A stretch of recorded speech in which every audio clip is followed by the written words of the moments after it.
Halo teman-teman semua, Shalom.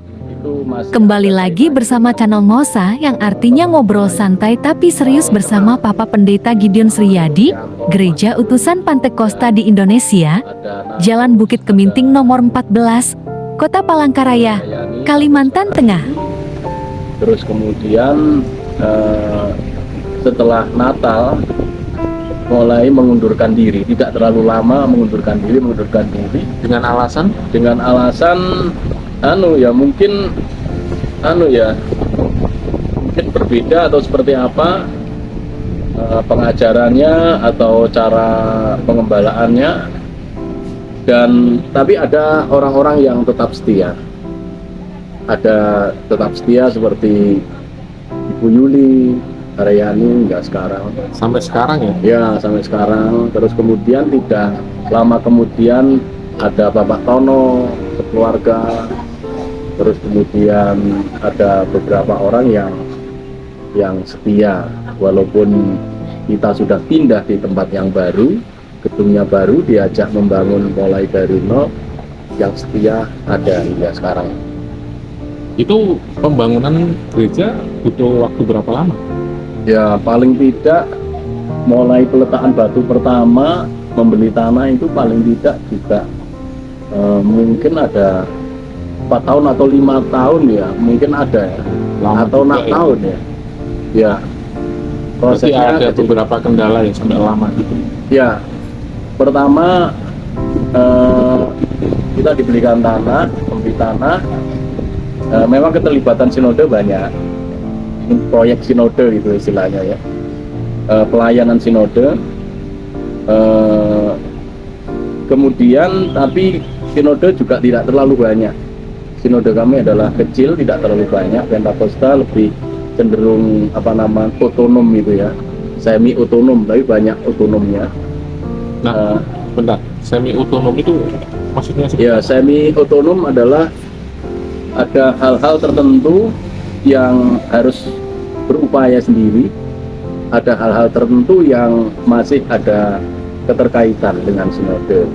Salah satu contoh berkenaan dengan perintisan ini, pada awal-awalnya kami dibantu kurang lebih 1 sampai 4 tahun ya, 5 tahun dibantu secara finansial gembala, keluarga gembala. Tapi itu pun bantuan menurun. Nah, setelah itu harus mandiri, harus bisa bagaimana caranya bisa membangun pelayanan tanpa pokoknya harus bagaimana supaya bisa pelayanan itu berjalan tanpa bantuan dengan sinode. Dengan tanpa ada bantuan dari sinode. Nah, bagaimana caranya Papa bertahan hidup di Kalimantan? Sementara pada saat itu belum banyak jemaatnya yang support ke Papa kan? Ya. Jadi apa saat itu yang bisa membuat Papa bertahan? Sesuatu atau suatu pekerjaan atau sesuatu apa? Ya, memang pada awalnya Bapak Tobi Linando, Insinyur Tobi Linando sebagai ketua sinode waktu itu, bahasa Jawanya nanting atau memperjelas. Dia bertanya kepada saya di Hotel Malinda waktu itu di Pulau Ngatur, "Gideon, udah siap pergi pelayanan di Palangkaraya?" Saya langsung spontanitas, "Siap, Pak." Tanpa berpikir gitu. Iya, siap, dengan iman. Saya masih ingat jelas. Ya, terus Bapak Pendeta saya, Ketua Sinode, bilang kepada saya, nggak cukup dengan iman. Nah, saya renungkan apa maksud dari Bapak tidak cukup dengan iman. Ketua Sinode nggak cukup.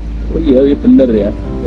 Ternyata dalam kenyataannya harus menggunakan hikmat atau akal budi atau kemampuan yang kita miliki untuk bukan menyiasati tapi untuk mencari peluang sehingga bisa pelayanan pembangunan pemulihan kembali Gereja Utusan Pantekosta Jemaat Palangkaraya itu bisa terrealisasi. Dan saya akhirnya akhirnya bergabung dengan komunitas teman-teman di Palangkaraya, teman-teman baru. Nah, ikut diadakan kursus komputer, kursus AC ya. Nah, apa yang harus aku kerjakan juga bingung waktu itu, dan pernah diasuransi Bumi AC waktu itu. Terus tapi tidak cocok gitu ya, tidak bisa. Akhirnya menekuni di bidang AC, dan sesuai dengan aku agak bisa itu bisa menyesuaikan dan bisa menjalaninya. Nah, akhirnya sebagai teknisi AC. Ya. Pendingin ya. Waktu itu langsung bisa atau ada pembelajaran dulu? Pembelajaran. Berapa lama pembelajarannya? Pembelajaran paling enggak 1 bulan, 3 bulan dipadatkan. Pembelajarannya? Rencananya 3 bulan, tetapi dipadatkan 1 bulan itu. Jadi pagi sore. Dari Surabaya. Yang instrukturnya dari Surabaya. Tapi sebelumnya itu nih, Pak. Sebelumnya itu penghasilan Bapak dari mana? Penghasilan kan belum ada pekerjaan kan? Ya, untuk bertahan hidup kan? Ada bantuan. Pertama ada bantuan dari Sinode. Ada bantuan dari Sinode dan berlaku surut. Tambah turun. Oh, tambah turun. Tapi kami sudah menyiapkan untuk bisa ini bisa itu. Dan akhirnya ya bisa mengatasi semua. Ada aja berkat Tuhan sehingga bisa pelayanan, dan juga bukan bertahan, saya rasa bukan hanya bertahan ya, bisa banyak hal yang kita kerjakan ketika kita selalu adalah bagaimana Tuhan memelihara, bagaimana Tuhan campur tangan dalam pembukaan pelayanan pembangunan pemulihan kembali gereja di Palangkaraya. Nah, saya sempat dengar nih Pak, pada saat pembangunan gereja di Bukit Keminting ini ada beberapa hal yang membuat rasanya itu kok seperti itu, membuat pilu hati ini. Nah, sampai saya dengar itu ada ngambil materialnya untuk pembangunan gereja, ada apa lagi dan ada apa lagi. Nah, sebenarnya pada saat itu seperti apa sih? Oh, sebenarnya bukan mengambil material, tetapi ada materialnya utuh sih. Cuma ada karena lokasi saya tempat pembangunan dengan rumah kontrakan atau rumah perintisan itu yang di Bukit Raya itu agak jauh dengan Bukit Keminting, paling enggak 20 menit lah. 20 menit naik sepeda motor dan tidak terawasi. Nah, waktu itu pembangunan tidak langsung jadi, uangnya juga tidak langsung ada, mulai tahapan-tahapan. Dan pada waktu itu Sinode juga mengalami kesulitan keuangan. Akhirnya keputusan Sinode Palangkaraya dibatalkan pembangunannya atau ditunda pembangunannya. Terus di hasil keputusan rapat Sinode, akhirnya kami juga terpengaruh, jadi kurang semangat. Waduh, itu begitu mendadak ya beritanya? Ya, dalam rapat itu saya mengikuti rapat Sinode juga kan, dalam forum rapat Sinode di Sarangan, Telaga Sarangan. Oh, di Jawa? Telaga Sarangan, Magetan gitu ya. Ya, waktu itu pertemuan Sinode diputuskan pembangunan Gereja Utusan Pantai Kita Jemaat Palangkaraya ditangguhkan. Wah, terus kami ambil sikap setelah pulang, dan saya didampingi oleh salah satu jemaat rapat itu, sehingga saya berbincang-bincang, saya mengungkapkan hasil keputusan Sinode, dan ya agak bukan kecewa tapi agak ya agak apa ya istilahnya, Don, membuat don ya, ya. don dia bisa dikatakan don itu. Tapi dalam posisi itu saya mengambil langkah positifnya seperti ini, bahwa Tuhan pasti, kalau Tuhan yang sudah mengutus, Tuhan yang bertanggung jawab. Akhirnya saya mengambil langkah puasa,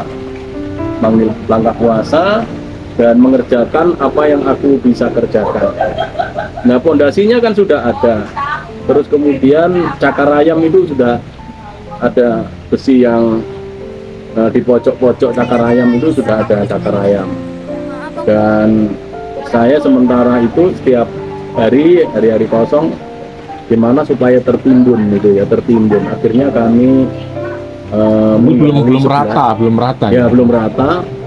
Dan posisinya lubangnya kan tinggi kan di pinggir pengaringan. Kalau ditimbun itu sekian truk itu ya, banyak itu timbunannya. Akhirnya kami pakai arto di sebelah gereja itu, sebelah kanan gereja dibikin kolam itu bayangannya, pikirannya. Tapi tiba-tiba ada eskavator yang mengerjakan proyek pemerintah. Saya dekati, bisa enggak minta tolong gitu. Akhirnya bisa, kami bayar 1.200.000, kemudian dibelikan solar, dikerjakan 2 jam saja sudah lubang dalam dan tertimbun. Sekian dulu ya teman-teman, cerita tentang perjalanan pembangunan Gereja Utusan Pantekosta di Indonesia yang berada di Jalan Bukit Keminting nomor 14, dan Papa Pendeta Gideon Sriyadi sebagai pimpinan jemaat yang selalu memberikan semangat kepada jemaat. Tuhan Yesus memberkati.